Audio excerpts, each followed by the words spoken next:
Good morning, ladies and gentlemen. My name is Rory Canavan. I work for Arab in Leeds. My background is biodiversity and ecology, and today specifically I'm going to talk about biodiversity in the context of cities, the urban environment, and the journey that Arab is taking. First, I'd like to provide some initial context in terms of the biodiversity crisis and indeed the climate emergency.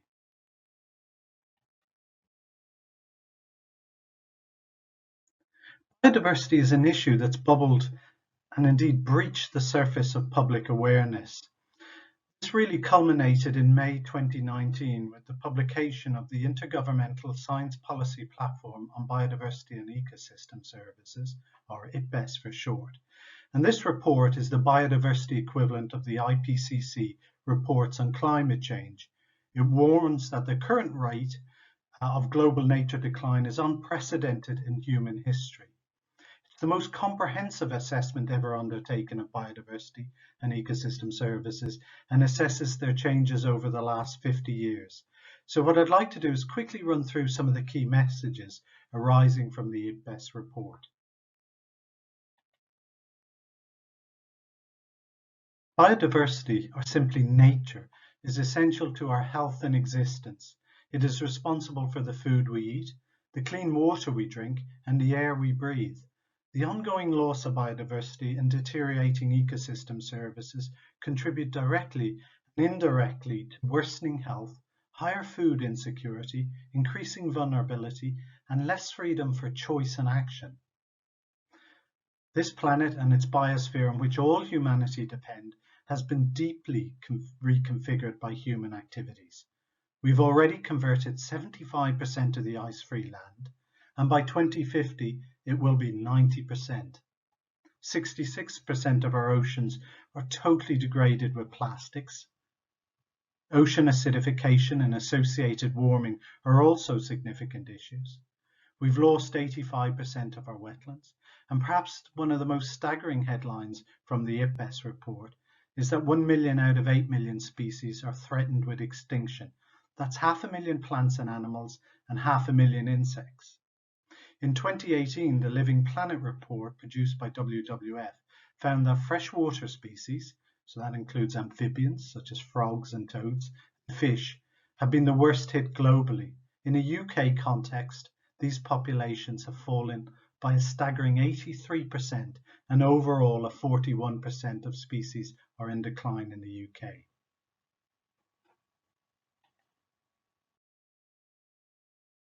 So what are the direct and indirect drivers of global decline in nature? Well, there are core drivers or indirect drivers. These are the elements in the grayed out box on the left of the slide. Ultimately, these are the usual suspects, and this amounts to how we run our economies, what we consume, how we consume, and all the inequalities that generates. We then also have direct drivers. So, for example, the principal direct driver for terrestrial ecosystem loss is land conversion, generally associated with agriculture. We've converted land and ecosystems, but in a highly unsustainable way. We've also overexploited our lands and degraded our soils. As mentioned, we've also overexploited our oceans, pollution in terms of plastics, but also overfishing is having a massive impact with collapse of stocks generally. Climate change is the third most important driver of both ocean and terrestrial systems. But this is important. It is likely to be as or more important than all the other drivers in the coming decade. Therefore, it is crucial that we move past the idea that climate change and biodiversity are separate issues. They're not. They are one issue that needs to be tackled simultaneously. Despite global efforts to deliver sustainable development, the built environment remains a key driver of depleting natural resources, social injustice, worsening biodiversity loss, population density, and accelerating climate change. It's now very clear that sustainable and net zero solutions are not enough. So whilst all of this is true, however, it's important to make the point that this shouldn't be a counsel of doom and despair. such an approach doesn't actually provide much in terms of solutions. We need to move beyond minimizing negative impacts and apply a proactive approach which is capable of positive environmental and social outcomes. One such proactive approach is biodiversity net gain, or generally net gain approaches, and they build on the idea of transitioning away from net loss to no net loss and arriving at net gain. Ultimately, biodiversity net gain or environmental net gain, which focuses on delivery of ecosystem services or other environmental benefits, is an approach which aims to leave the natural environment in a measurably better state than beforehand.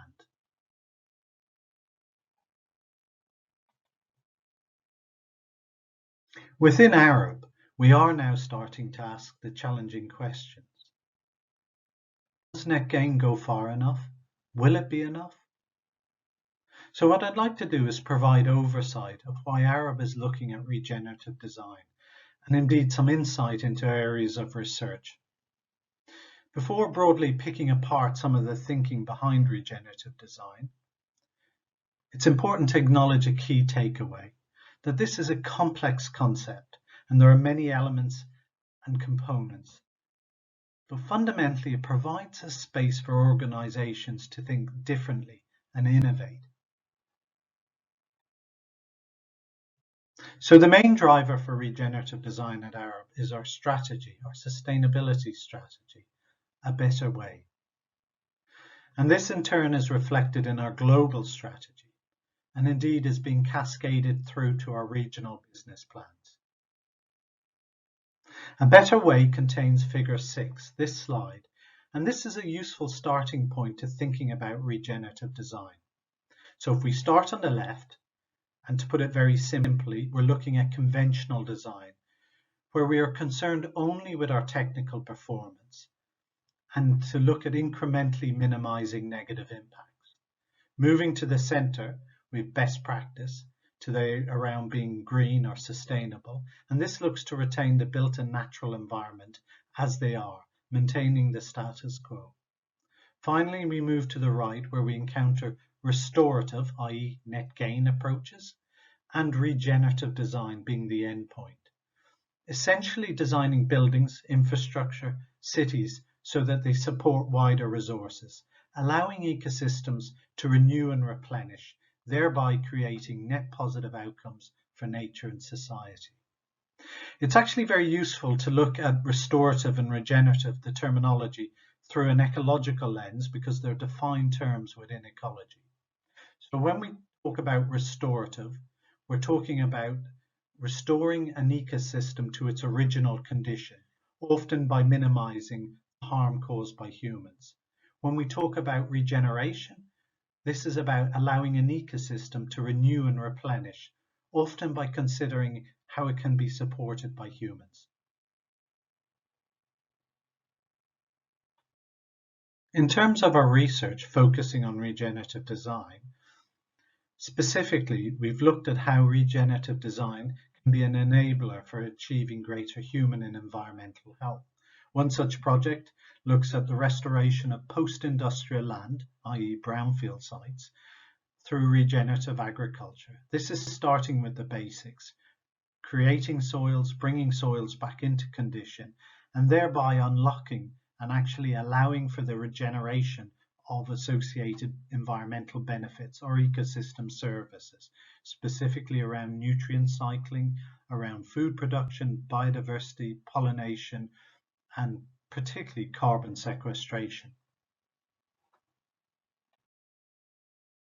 In terms of developing a working definition for regenerative design, we now need to assume a proactive approach which is capable of transformative environmental and social outcomes, not outputs. We need a shift in thinking that invests time and respect into the long-term health and well-being of people and the planet. Regenerative practices are new approaches. It requires us to make decisions as part of nature, not apart from nature, to ensure co-development and to think holistically, not in isolation, to understand and make complex systems net positive.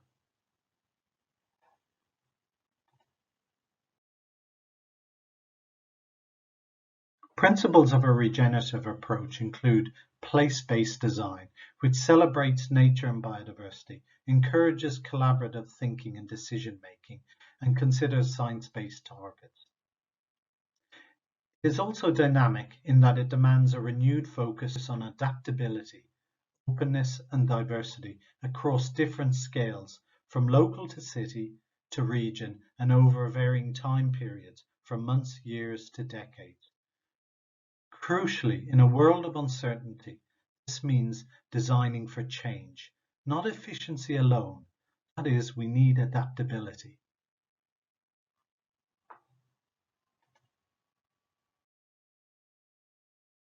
So what I'd like to do is run through a couple of case studies where we've introduced or adopted the emerging principles around regenerative design. So our worked with the Crown Estate to prepare an ecology master plan, a corporate framework setting out objectives, quantifiable targets, processes, and guidance for implementing nature-based solutions. And this was done through development, asset management, and public realm works. It was supported by Greater London Authority and London Wildlife Trust. Crucially, the strategy contributes to local planning objectives by increasing green space in central London. However, integral to the ecology strategy was the creation of a vision for a green corridor throughout central London. Our work has now developed into a wider and award-winning initiative called Wild West End. And this brings together the Crown Estate with 4 other surrounding landowners. The aim is to create greater connections with nature for residents and visitors alike.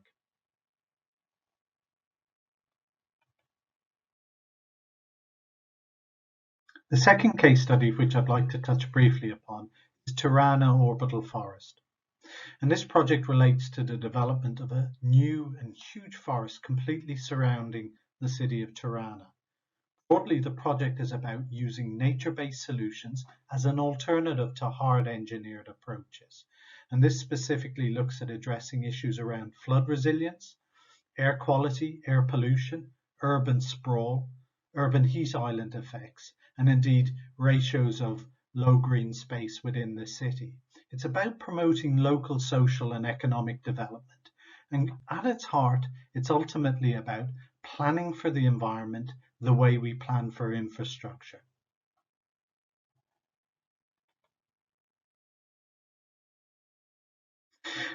Finally, I'd just like to briefly mention that we undertook a horizon scan explicitly looking at biodiversity and natural resources.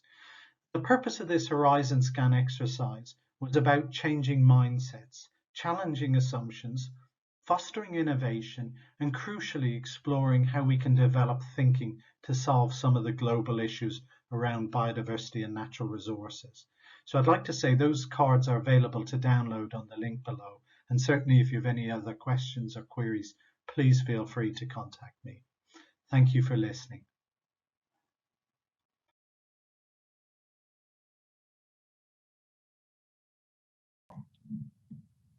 Okay, thanks, Rory. That was a fascinating talk and a great way to kick off our second day. I've got a couple of questions myself, and we've got some things coming through on the chat that I'm looking at now. So the first question I've got, obviously, is, because we're ODI leads, is data. So can you talk about, do we actually have real data on the benefits of biodiversity, green spaces in our cities and elsewhere? Absolutely, and thank you, Paul. Thanks for the opportunity to speak here at ODI Leads. Indeed, data is king, certainly in the biodiversity context. So we have a significant evidence base in terms of benefit associated with biodiversity and ecosystem services. So that relates to the benefit from green space in terms of health and well-being, clean air, clean water, etc., and so on. So there's solid evidence base there. I think there's paucity in data in terms of biodiversity's role in contributing to that. It's understood, the processes are understood, but the actual mechanisms are challenging. And actually, it's an issue that you can scale right up to a global level, and that's going to be something that's immensely important in the next sort of 50 years, is at a global scale, understanding where biodiversity is and monitoring in terms of its depletion or loss. And that's why you've got initiatives like Microsoft around the planetary computer, and Google have a similar initiative in terms of understanding where the resource is, what state it's in, and how we can best manage it. And then you can scale that back down in terms of, national monitoring approaches, and indeed at a city level as well. Fantastic. And we just got a comment from Simon Bowens, Friends of the Earth and also Friends of ODI Leeds. Okay. The links between green space, open space, biodiversity, and social deprivation as well, that how that is, how we can measure the gap, I guess, and help with people's well-being and that sort of thing. Yeah, very much so, and that's key to the provision of biodiversity within an urban environment, within our cities. I mean, I think we need to be realistic in terms of, we're not going to replicate ecosystems or habitats that are out in the wider countryside. There's a trade-off, but actually we need to design those ecosystems, or in terms of the restoration, that we maximize the social outcomes, particularly around equality in terms of the benefits and co-benefits. That's a massive issue in the UK in terms of, I think there's a recent stat that it's 1 in 5 people don't have access to green space within cities. And then, of course, all there's the host of benefits. In terms of downstream, it's important to have sight of potentially that biodiversity. The move is to ensure that it's I suppose, framed in terms of a human right, and that it's a right for every individual in terms of access to green space or natural green space. So I think that's where that's the trajectory of travel. In terms of the equity angle as well. So it is critical, absolutely. Fantastic. And there's one more question, and I'll ask you our final one. So sure. This comes from Jez from OpenStreetMap. What's your definition of green space? I guess that we've got a fantastic resource in OpenStreetMap in that we can audit what is green space, but the first thing we need to do is understand what do we mean by that. Yeah, absolutely. And there's layers of definitions and indeed umbrella terms around green infrastructure, nature-based solutions, and so on. I think from a technical and from an ecological point of view, we'd probably be looking at gradients in terms of delivery of services and benefits. So we understand, as I alluded to in the earlier question, that there's a trade-off in terms of delivery of benefits. Obviously, in more urbanized spaces, there'll be a reduction in those benefits, which actually are underpinned by biodiversity, hence the focus on biodiversity. So in a way, there's nothing that you could, as far as I'm concerned, exclude, but you do understand that there's a trade-off as regards green space. So we start from everything, and then we need to work down, don't we? Yeah. Fantastic. So what's the future? If you give us a glimpse of the future about how people are going to be designing and including biodiversity in our cities. For my money, I think something that's been missed for a long time, what's very topical at the moment is the Dasgupta review and the valuation of biodiversity, the financial valuation and so on. And actually, one of the key things that seems to have been missed by the media coverage around the Dasgupta review is education. And that relates more to a profound issue around the disconnect in terms of how, as urbanized, increasingly as we've got more urbanized, how we've become disconnected from nature. And the key thing about that is we've lost our perception in relation to the interdependence around nature. And I think education is key, absolutely key. And I think that's where we need to be investing. And already there are moves in terms of a GCSE around natural history, but we have to catch people catch our children, in essence, from primary school onwards. And I think that's the future.